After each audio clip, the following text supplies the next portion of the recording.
Hello, if it looks like I'm ready to go to bed, it's because I am. I'm in my pajamas and I am ready to sleep. Once again, this video is coming to you late and I'm very sorry. It was supposed to be up yesterday, but life. I've not had a lot of motivation to read recently, and I think that has sort of coloured my motivation to film as well and talk about books. I'm usually very hesitant to say that I'm in a reading slump because I feel like naming the thing makes it a lot more powerful, if that makes sense. Like, if I just don't admit that I'm in a reading slump, I feel like I'm more likely to get through it, because saying I'm in a reading slump is almost like a self-fulfilling prophecy, and that gives me an excuse not to pick up books because I'm like, oh, I'm in a slump. But I think the time has come where I can no longer deny it. I feel the reading slump, and it is not a good month because April is the first month of my book club, so a very, very bad time for my slump to hit. I've only read one book so far this month in April, and it wasn't the book club book from my book club, so a little bit stressed. So in order to try and combat this lumpiness, I thought I would talk about some books that I've read in one sitting, some books where the writing and the world and the characters just compelled me so much immediately that I had to finish it, because hopefully talking about these books that were so gripping and were so sort of enthralling and just held me in their grip, hopefully talking about books like that will get me a bit more excited to pick some more up. So the first one I have in my little pile is Wishful Drinking by Carrie Fisher, and as you can see it is a very teeny tiny book, so it's fairly unsurprising that I read it in one sitting. In total the book is about 155 pages, so very easy to get through. Carrie Fisher's writing style is just so compelling. She is so funny, so witty, so candid as well, the way she talks about her life. This is a sort of part memoir, and it was adapted from a sort of one-woman stage comedy show that she did, and it is just so readable. I mean, you do just feel like you're listening to a best friend talk to you over lunch or something. And I read this while on holiday in Venice, so I had no other obligations in my day. I could just sit with my dad at the Rialto Bridge and have a glass of Prosecco and read this while the boats passed. It was absolutely divine. I have a nice little photo of that exact thing happening, me reading this book and really enjoying it and just devouring it in a single day, a single hour maybe. I just had so much fun, and I just love Carrie Fisher, and I really recommend all of her other books too. They have the same readable, friendly, warm quality to them, and I can't recommend her enough. I love her writing so much. The next book I have to talk about is Vampire Academy, which I think I mentioned fairly recently, maybe even in my last video where I talked about every single book series I've ever read, and I think I mentioned in that video that I came to this series when I was ill. I think I had a pretty bad ear infection, and I was told that I couldn't watch anything and I couldn't read anything, and obviously those are the two main things that I like to do with my leisure time, especially when I'm ill and I have nothing else to do. It was because I had this weird ear infection thing, so like moving my eyes from side to side, like watching something or reading would like aggravate it, because it's all to do with like balance or whatever, but I was a little bit cheeky and I bought these books anyway, and I was partly reading them, and then when my eyes got tired and I was in pain and I had to rest, I would then listen to the audiobooks, and I just had the best week, really. Even though I was super ill, this series is just perfect to read when you just want a distraction. It's about teenage vampires in like a vampire boarding school, so honestly all the vibes. It's like dark academia meets teens meets Twilight. It's just everything I needed, and it's that little touch of fantasy that just pulls you away from the real world, but it's not too heavy on the fantasy elements. Like, there's not a whole map that you have to memorize. There's not different magic systems or different factions or different like names of places that you need to remember, and lots of new information. It's just a very simple fantasy concept. There are vampires in high school, go have fun, and that was just perfect. It was just what I needed to distract me from being ill, and it is just such a fun series. And I also recently put this in my 5 books I want to reread in 2021 video, so I will be getting to this again fairly soon because it's just so much fun. And keep your eyes peeled because there might be some sort of read along perchance maybe happening potentially, so that would be really, really fun, because I have so much nostalgia for this series and I just want to yell about it all the time. Another series which I think you might be tired of me mentioning on this channel all the time is The Princess Diaries by Meg Cabot. And I've mentioned this a lot in my recent videos, but it is once again relevant here. I think I've said this many times before on this channel, but in the midst of my dissertation stress hell, I panic ordered the 10-book box set of The Princess Diaries, and it was honestly just what I needed. It was the perfect distraction, and because, you know, every book is quite thin and it is written in a sort of diary format, it is so easy to read and I can just tear through these. It's again that sort of touch of fantasy like Vampire Academy, because obviously we follow a princess in New York and she's dealing with being a princess and her grandmother's the queen, and even though it is set and based in the real world and there are like real world problems like crushes and friendship breakups and all of that stuff, it does have that touch of whimsy and fantasy that does just carry you away and makes you forget about all your real world problems, and it is just such a joyful, funny, silly series that I just tore through in one sitting, and that's what this video is about. The next one I have to talk about is The Loneliest Girl in the Universe by Lauren James, and this is a YA sci-fi novel, which honestly when I first bought it I didn't think I would read in one sitting. I mean, it's not too chunky, but it's just under 300 pages, so it's quite a bit bigger than some of the other ones that I've got here. But I'd seen a lot of reviews on Goodreads saying that the ending of this was such a shock and a twist, and that they just couldn't believe it, and like, oh my god, it was so amazing. And similar to The Princess Diaries, I mean, not at all in content, but this is told in sort of log format, so it follows this girl who is on a spaceship, unsurprisingly, and basically all you know is that the crew, including her parents, have sort of died, they're not there anymore, some sort of accident has happened, you don't exactly know what, but that has left this young girl alone on a spaceship millions of miles away from Earth and anyone else who is alive, and obviously she's very lonely, and she has these comms that help her stay in touch with people on Earth, and then one day these comms just stop coming, and it just follows her and her loneliness and what is going on, basically. Why did the comms stop? What is happening back on Earth? What is going on? And I was sort of getting to the halfway through point and I thought I was going to put it down, but I was like, I want to keep reading, like, what is this twist? What is this twist? What is this twist? And I stayed up until like 4 or 5 a.m. to finish it because I just had to know what this twist was. And you know what? It was worth it. I enjoyed it in the moment, and it was satisfying in the moment, and I slept well after having, you know, gotten to the end. I was like, yes, now I know what happens.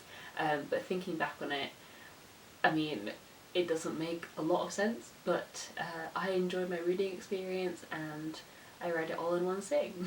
The next one was a fairly recent read for me. It was in my top 10 or 12, I can't remember how many I did, top whatever books of 2020 video, and that is My Sister the Serial Killer by Oyinkan Braithwaite, and this is just so much fun. It's dark and it's funny, and it just perfectly knows how to toe the line between being dark and being funny, and it obviously does what it says on the tin. It is about a girl whose sister is a serial killer, and she sort of deals with her complicity in knowing this and also helping her sister clean up after murders. And as it's obviously quite a small novel, you do tear through it, but the chapters are incredibly short. Like sometimes the chapters are just like a paragraph or it's just a page, at most like 2-3 pages, and I find that short chapters are my saving grace when it comes to like getting through a book really quickly, because you can always just be like, well, one more chapter, one more chapter, one more chapter, and before you know it, you're like halfway through or you finished. And as well as the short chapters, the content of this book was just so compelling that I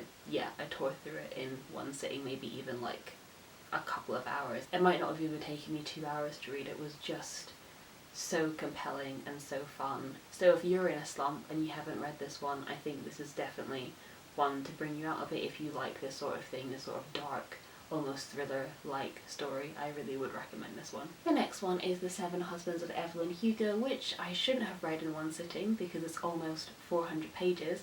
So, and I don't know if I did read it all in one sitting. I think I read half of it in the evening, slept, and then I finished it in the morning. So technically I read it in a day because it was under 24 hours, but I did sleep in between the two halves of me reading, if that makes sense. But the writing style of this is just so compelling. I was hooked from the first page, and the concept of it is just so fascinating. I know a lot of people on BookTube know this already, but we follow a young journalist who is trying to sort of make her name in the journalism community, and then one day this old reclusive movie star who is famed for not wanting any publicity and is famed for being very private contacts the agency this journalist works at and is like, I want this specific journalist to come and interview me, and it's not known why. And then the journalist makes her way to famed movie star Evelyn Hugo's apartment, and she sits down, and Evelyn Hugo says, I'm going to tell you my life story, and then she does, and it is just so compelling. And I love this book. I talk about this book all the freaking time. It is so good, and I was just hook, line and sinker. I loved it. I think Taylor Jenkins Reid really knows how to do his writing stuff, because another one of her books is also in my one sitting pile, and that is Daisy Jones and the Six. And again, this one is quite a chunky one, but I just tore through it because it was so fascinating and so compelling. And it's also told in interview format, which I didn't know before reading it, but I think that also really helps with the pace of the novel, because obviously there's no prose, it is just dialogue and it's interviews, and I just don't know how she does it, but she just paints this vivid picture just through like this interview transcript, and it is so compelling and it is so good. And it follows the collapse of this band, Daisy Jones and the Six, when they're at the peak of their success, and I think it is meant to mirror Fleetwood Mac, because Fleetwood Mac famously released the album Rumours when they were all personally going through hell. They were all divorcing and breaking up with each other and hating each other, and that album catapulted them to like worldwide success, and therefore they felt like they couldn't break up as a band, they just made it. But the album was a product of them just completely falling apart as people, as friends, as lovers. And I think this book definitely takes inspiration from that, and I think it might even say it in the acknowledgements or whatever. But Daisy Jones does feel like a very Stevie Nicks figure. My dad's really into music, it's his whole life, it's his job, and we watch a lot of music documentaries on Channel 4. Often they're on very late at night, and we just find ourselves watching one after the other of these iconic bands and these iconic pop stars, and just Taylor Jenkins Reid got the format down to a T. I could literally picture it in my head. Like, me and my dad watched so many of these like BBC like documentaries about musicians where they use archive footage, and the way they talk about building a song and the way they talk about forming the band. It's just, she just really captured that moment, and that's what made it so compelling, because it just felt so real. I could just picture it there. I was there, and yeah. Perfect. The next one I have may be cheating a bit, because again this one is quite chunky. It is 400 pages, so I don't think I read this like completely in one sitting, but I definitely think it was under 24 hours. I think it was a similar case with like Evelyn Hugo, where I read half of it before I was going to go to sleep, and then I finished the rest of it when I woke up. So it was like under 24 hours, but in 2 separate sittings. So it's a little bit cheeky having it on this list, but you know what? The whole point of this video was to reward and talk about compelling, gripping writing, and this definitely is that. So this is obviously the Southern Book Club's Guide to Slaying Vampires by Grady Hendrix, and it is a horror novel, and obviously horror is going to be quite pacey, it's going to be quite shocking, thrilling, intriguing, whatever. Is just perfect. I was absolutely hooked from the first page. I knew I was gonna love it. It's set around this book club of Southern housewives.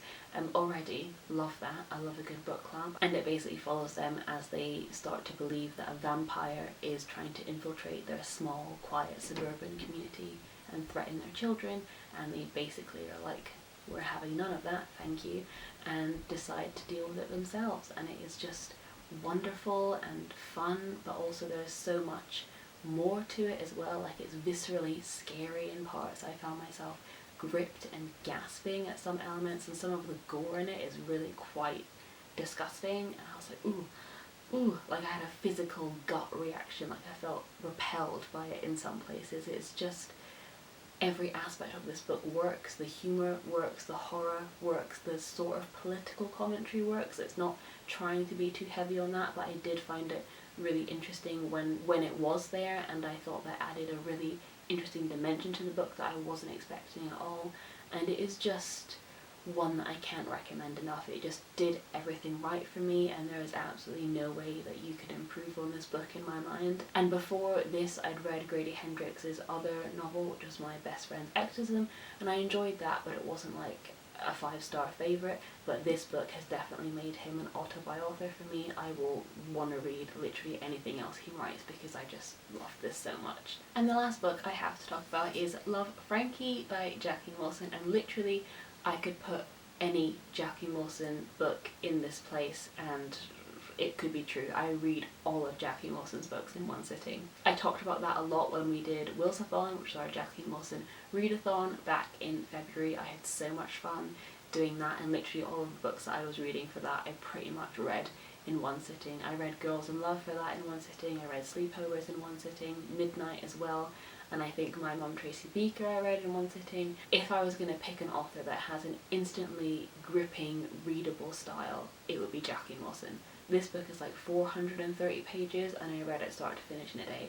And yes, it's easy language, it's not obviously for me, it's aimed at children, but there is something just so special about the way Jackie Wilson writes. Her characters immediately jump off the page, her worlds are so detailed, and there's a reason that Jackie Wilson is who she is and she's such an icon of children's literature, is because everyone has a memory of reading a Jackie Wilson book when they were a kid. And yeah, I think she's so important and her books are so readable and so much fun, and I had to talk about her in this video.